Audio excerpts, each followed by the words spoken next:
Welcome to the deep dive. We're here to cut through the noise and get you the essential knowledge you need to be genuinely well informed. And let's face it, we've all had that feeling, right? That sudden cramp, maybe a persistent ache, or just that nagging sense something's off in our gut. No, absolutely. Sometimes it's, just an upset stomach. Simple. Yeah. But other times it feels like it could be something more, and the symptoms, they can be so vague, it's tough to know if it's serious. It really is. And these gut issues are incredibly common, but they're unsettling because, well, they hit our daily comfort, our confidence. It's easy to get lost online trying to figure it all out. Exactly. Is it just indigestion or something else? So today we're doing a deep dive into common gastrointestinal and hepatic disorders. Right. Liver too. Yeah. Our mission for you listening is to give you a real shortcut to being truly well informed about these conditions that are often, let's be honest, misunderstood. We're going to pull out the key stuff from our sources. Yep. Covering GERD nuances, other GI issues, the whole complex world of hepatitis. Expect some surprising facts, clarity on those important red flags, and practical insights. All respecting your time, of course. And what's really striking, I think, is how symptoms can overlap across different conditions. But the underlying causes, the necessary treatments, they can be worlds apart. Knowing those differences, what to look for, that can genuinely change your health outcome. Okay, let's start unpacking this with something familiar. GERD, Gastroesophageal Reflux Disease. Ah, yes. Heartburn. Right. Most people think heartburn, maybe some regurgitation. And for those classic symptoms, if there aren't any other alarming signs, and we'll get to those, the first step is usually an 8-week trial of what's called empiric PPI therapy. Empiric PPI therapy. Okay, so basically, the doctor starts you on a proton pump inhibitor, a strong acid reducer, based just on those typical symptoms. Exactly. No big invasive tests right away. It's like an initial best guess. Right. Taken once daily. Importantly, before a meal, not right at bedtime. Yeah. And the sources are pretty clear. For that uncomplicated presentation, no special H. pylori test or barium swallow just for diagnosis. Okay. So, if that's step one, how do we know when it's time for a bigger step? This is where it gets really interesting. The sources highlight these specific alarms. The alarms findings. Yeah, these signal an urgent need for more evaluation, usually an upper endoscopy. Think of them as like your body's red flags, you can't ignore them. Precisely. Missing one could mean missing something much more serious than simple reflux. Okay, so break down these alarms for us. What do they stand for? Okay, let's do it. The first A is for anemia, Okay. specifically iron deficiency anemia. Got it. L is for loss of weight, the involuntary kind, unexplained. Okay. The second A stands for anorexia, meaning persistent loss of appetite leading to eating less. Right. R is for recent onset of progressive symptoms. This is key, especially if treatment that used to work isn't working anymore. M means melena, that dark, tarry stool, suggesting upper GI bleeding, or hematemesis, which is vomiting bright red blood. Both serious. Definitely. And finally, S is for swallowing difficulty. That could be dysphagia, trouble moving food down, or odonophagia, which is actual pain when swallowing. Wow. Okay. So any of those alarms showing up means... It means an upper endoscopy is strongly recommended. They can point to things like severe esophagitis, ulcers, or even, esophageal cancer. Right. And endoscopy is also the next step if that initial 8-week PPI trial just doesn't work well enough. Exactly. Or if someone has chest pain, after heart issues are ruled out, of course. Of course. Or if they have multiple risk factors for Barrett's esophagus, which is a precancerous condition. Okay. So let's say GUD is confirmed. How is it managed? It's not just pills, right? No, definitely not. It's a combo approach. Lifestyle changes are really key. Like what? Things like weight loss, if you're overweight or obese. Identifying and avoiding your personal trigger foods. Common ones are chocolate, acidic stuff, but it varies. Avoiding eating for, say, 2 to 3 hours before you go to bed. Oh, that late night snack issue. Exactly. Also, avoiding tobacco is important, and elevating the head of your bed can physically help keep acid down. Gravity is your friend there. Makes sense. And medication-wise, we mentioned PPIs. Yeah, PPIs are generally preferred. And remember, take them 30 to 60 minutes before a meal for them to work best. Okay, before the meal. Got it. And for those stubborn nighttime symptoms, sometimes an H2 receptor antagonist like famotidine can be added at bedtime. But you mentioned earlier there's a catch with using PPIs long-term. Ah, yes. This is really crucial. It's easy to think, hey, the heartburn's gone, no problem. But long-term, daily use. It's not without risks. Like what kind of risks? We're talking potential micronutrient malabsorption. Things like vitamin B12, calcium, magnesium, iron. Deficiencies can creep up. Wow. Also, an increased risk of fractures, pneumonia, and a nasty gut infection called C. difficile. Okay, so it's not something you want to just stay on forever without thinking about it. Absolutely not. The goal should always be to eventually stop the PPI if possible, or switch to just using it when needed. Find the lowest possible dose that keeps symptoms controlled. And if even high doses aren't working? If symptoms persist even on, say, a prescription strength PPI taken twice a day, that's a clear sign to see a gastroenterologist for that endoscopy. Something else might be going on. Right, another one of those red flags. Let's make this concrete with that case study, Mr. Lamb.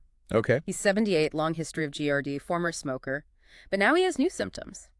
Dysphagia feels like solid food gets stuck, and his labs show microcytic hypochromic anemia. Okay, so you've got new dysphagia, you've got what sounds like iron deficiency anemia. Those are classic alarms findings right there. So for him, the next step is definitely Upper endoscopy. That's the most helpful diagnostic study to figure out what's causing these new concerning symptoms. It's clearly more than just his usual GERD now. Okay, so GERD is complex, definitely more than just heartburn. But the gut, as you said, it's a whole landscape. Let's broaden out. How do we tell apart some other common culprits causing abdominal pain, like appendicitis? Right, appendicitis. We often think sudden, intense pain. Yeah, lower right side. But the classic picture, according to the sources, often starts more vaguely, maybe some discomfort around the belly button, loss of appetite, Okay. which then gradually, over maybe 12 hours or so, shifts to nausea, and then that sharp right lower quadrant pain. So it migrates. It doesn't usually start with, like, sudden vomiting and generalized pain and fever right away. That's less likely for the classic presentation, yeah. That gradual shift is a key clue. And what else would point towards appendicitis? Clinically, you'd likely see a high white blood cell count leukocytosis with specific changes like neutrophilia and bandemia. Signs the body's fighting infection. Okay. On exam, positive obturator and Soya signs can be indicators. And for imaging, an abdominal CT scan with contrast is usually the most helpful. Got it. Okay, what about diverticulitis? How does that typically show up? Diverticulitis tends to be left lower quadrant pain, the LOQ. Often comes with fever, cramping, maybe nausea, sometimes loose stools, and again, often a high white count. And treatment depends on severity. Exactly. Mild cases might be treated outpatient with oral antibiotics, maybe amoxicillin clavulanate, or a combo like Cipro plus metronidazole. Okay. But more severe cases, they need hospital admission, IV antibiotics, closer monitoring, parenteral therapy. Right. Now, what about acute pancreatitis? That sounds painful just by the name. It usually is. Typically presents as a sudden severe pain in the upper abdomen, the epigastric area, often radiating straight through to the back. Ooh. Yeah, usually with bloating, nausea, vomiting too. And the key labs are elevated lipase and amylase levels. Way up. And risk factors. Heavy alcohol use is a big one. Gallstones can also cause it. Okay. And duodenal ulcers, how are they different? Duodenal ulcers have a characteristic pattern. Intermittent upper abdominal pain, often described as burning or gnawing, but the timing is key. It often flares up maybe 2 or 3 hours after eating. And interestingly, eating or taking antacids often makes it feel better. Oh, that's different. Yeah, and it can even wake people up at night like 1 or 2 a.m. with pain. That pattern is a strong pointer. Very different pattern. Okay, one more. Cholecystitis. Gallbladder inflammation. Right. That's usually significant pain in the epigastric and right upper quadrant, can be steady with waves of intensity, nausea, vomiting, maybe intermittent fever. And on exam? A positive Murphy sign is classic pressing on the area while the patient breathes in, causes sharp pain. Labs would show elevated liver enzymes too. AST, ALT, ALP. Okay, lots of overlap in symptoms, but definite differentiating features if you know what to look for. Exactly. Now let's tackle two that seem to confuse people a lot. Irritable Bowel Syndrome, IBS, versus Inflammatory Bowel Disease, IBD. Oh, yes. A crucial distinction. They share some frustrating symptoms, don't they? Chronic abdominal pain, discomfort, urgency, bloating, changes in bowel habits. They absolutely do share those surface symptoms. But underneath, they are very different beasts. IBS involves altered gut motility and something called visceral hyperalgesia. Visceral hyperalgesia, meaning? Essentially, your gut nerves become overly sensitive.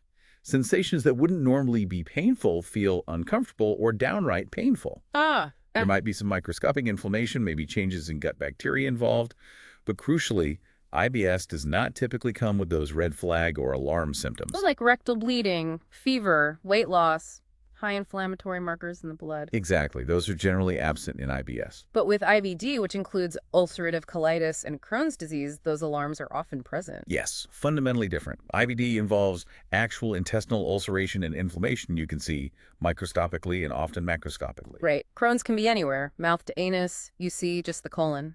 Precisely. And IBD does classically present with rectal bleeding, persistent diarrhea, fever, unexplained weight loss, and those elevated inflammatory markers like CRP and ESR, plus maybe a high white count. Clear signs of significant inflammation. So the management must be quite different, too. Vastly different. While lifestyle changes help both, IBD often needs potent anti-inflammatory drugs, sometimes biologics, maybe even surgery. Plus, there's ongoing monitoring needed for cancer risk. The stakes are much higher. Definitely sounds like it. Okay, shifting gears slightly, but still in the gut. H. pylori, that little bacterium. Helicobacter pylori, yes, a common player in things like ulcers and even stomach cancer risk. You mentioned earlier that testing for it can be tricky if someone's on certain meds. That's right. PPIs, bismuth, like in Pepto-Bismol or antibiotics, can suppress the bacteria temporarily, making non-endoscopic tests less sensitive. You might get a false negative. Good to know. So what are the reliable non-invasive tests if someone's off those meds? Well, there's serologic antibody testing, a blood test. It's easy, widely available, good at ruling out infection if it's negative. But it cannot tell if the infection is active now or if it was in the past. It just shows exposure.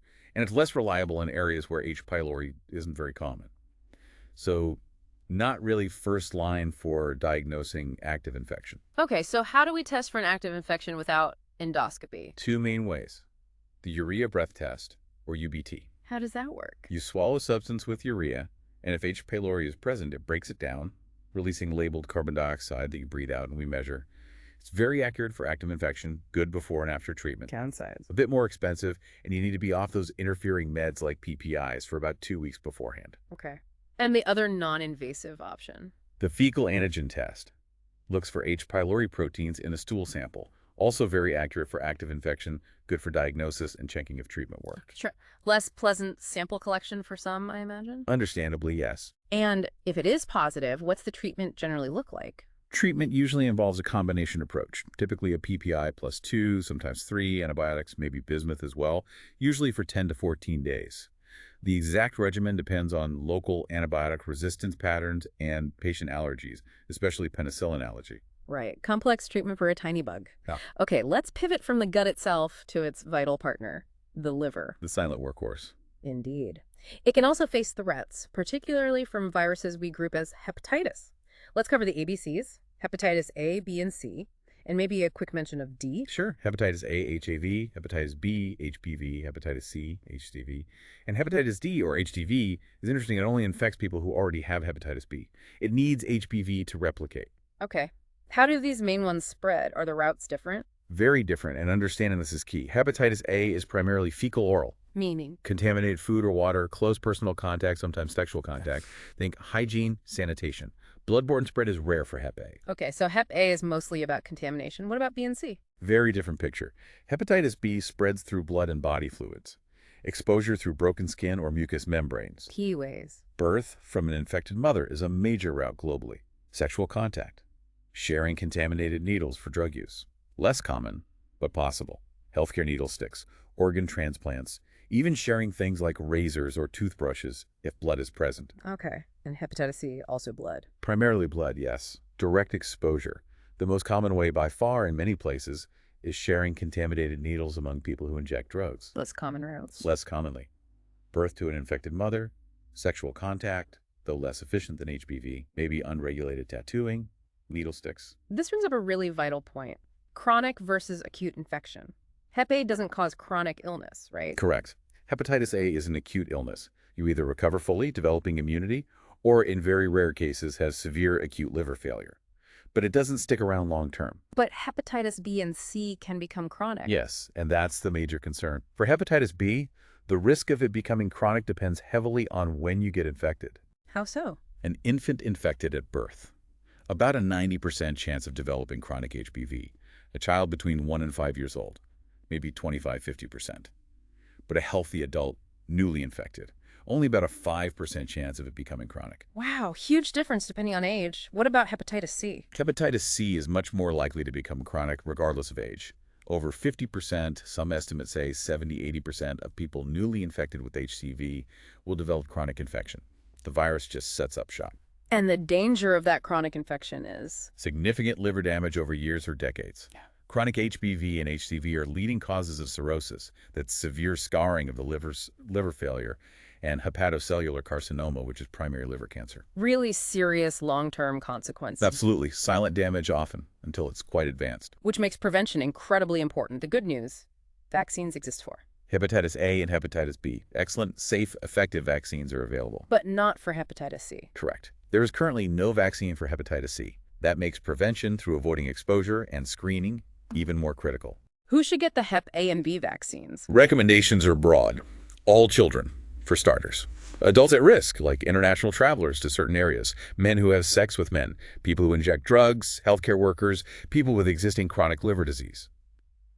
Really, anyone seeking long-term protection. Worth discussing with your doctor. Okay. Now, here's something fascinating I saw in the sources.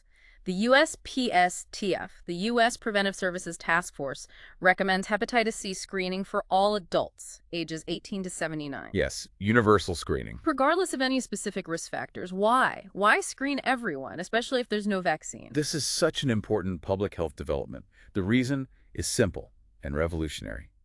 We now have highly effective, well-tolerated, short-course cures for hepatitis C. Cures, like get rid of the virus completely. Exactly.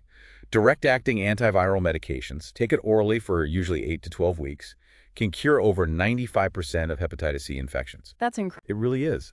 So universal screening isn't just about finding cases. It's about finding them early enough to treat them, to cure them, preventing cirrhosis and liver cancer, and also stopping further transmission. It's a game changer. Wow. Okay, that explains the push for universal screening. So if someone gets tested, how do they make sense of the results? All those acronyms. It could look like alphabet soup, yeah. Let's break it down. Please. Let's start with Hep A. Okay, for hepatitis A, if you see HAV IgM positive, think M for miserable, or MIT-NICT. It means acute or very recent infection. The illness is happening now. Okay, IgM acute. If you see anti-HAV positive, sometimes called total anti-HAV or IgG, think G for gone or good. It means you have immunity to hepatitis A, either from past infection or from vaccination. You're protected. Got it. What about Hep B? It seemed more complicated. It has a few more markers, but we can simplify. HBsAg, the surface antigen. Think S for stays or sick. If this is positive, the hepatitis B virus is present in your body. Could be acute or chronic infection. The virus is on board. Okay, HBsAg, your virus present. For acute infection, the earliest marker is usually HBV core, IgM-ABE, IgM again signaling acute. Right. If you see HBAG, think E for extra contagious or extra growing. It means the virus is actively replicating at high levels. Okay. And finally, HBsAb or anti-HBs, the surface antibody. Think B for bye-bye viruses or bodies protected. If this is positive, you have immunity to hepatitis B, usually from vaccination or recovery from past infection. You're protected. Okay, that helps. HBsAg means infection. HBsAb means immunity. Now, hepatitis C. For Hep C, it's a bit different. Anti-HCV is the antibody test. If positive, it means you've been exposed to Hep C at some point. Could be a past cleared infection or a current chronic one. So unlike Hep B antibody, this one doesn't automatically mean immunity. Correct. Anti-HCV is non-protective. It just shows exposure. To know if the virus is currently present, you need HCV RNA. RNA, like the genetic material. Exactly. If HCV RNA is positive, it means the virus is actively replicating in your body right now. That confirms current infection. Okay. Anti-HCV shows exposure. HCV RNA shows current infection. That's much clearer. Sure. Let's quickly apply this. Take Janet's case. Labs, HBsAg positive, anti-HAV positive, anti-HCV negative, elevated liver enzymes. Okay. HBsAg positive means she has hepatitis B infection, likely chronic, given the context. Anti-HAV positive means she's immune to Hep A. Anti-HCV negative, no Hep C. Elevated liver enzymes fit with active liver inflammation from the chronic Hep B. So what vaccines would she need? Well, she's already immune to A and has B, though chronic. She'd need other standard adult vaccines like flu shots, Tdap, maybe pneumococcal depending on age and other conditions, but not Hep A or B vaccines. Got it. Now, Thomas, labs. HCV RNA positive, anti-HBsC FSAB positive, anti-HAV negative, modestly elevated liver enzymes. Right. HCV RNA positive means he currently has active hepatitis C infection. Yeah. Anti-HBs positive means he's immune to hepatitis B, likely vaccinated or recovered. Anti-HAV negative means he is not immune to hepatitis A. So his priority vaccine is? Definitely hepatitis A. You want to protect his liver from any additional insults, so getting him immune to Hep A is crucial, especially since he already has Hep C. And of course, he needs evaluation and treatment for the Hep C itself. What an incredible journey through the gut and liver. We really covered a lot of ground. We did, from GERD and those critical alarms, To differentiating things like appendicitis, diverticulitis, pancreatitis, ulcers, distinguishing IBS from IBD, understanding H. pylori testing. and then navigating the whole world of hepatitis A, B, and C transmission, chronic risks, screening, decoding labs, and that amazing news about the Hep C cure. It really boils down to empowerment, doesn't it? Knowing these details helps you ask better questions, understand the warning signs your body might be sending, and appreciate why certain tests or treatments are recommended. Yeah, moving from just feeling symptoms to understanding what they might actually mean. So, to leave you, our listener, with something to think about. Given how deeply connected our digestive health is to our overall well-being, what seemingly small symptom, maybe one you've dismissed before, might you reconsider now with this newfound understanding of its potential ripple effects? That's a great question. What insight from today's deep dive stands out most to you?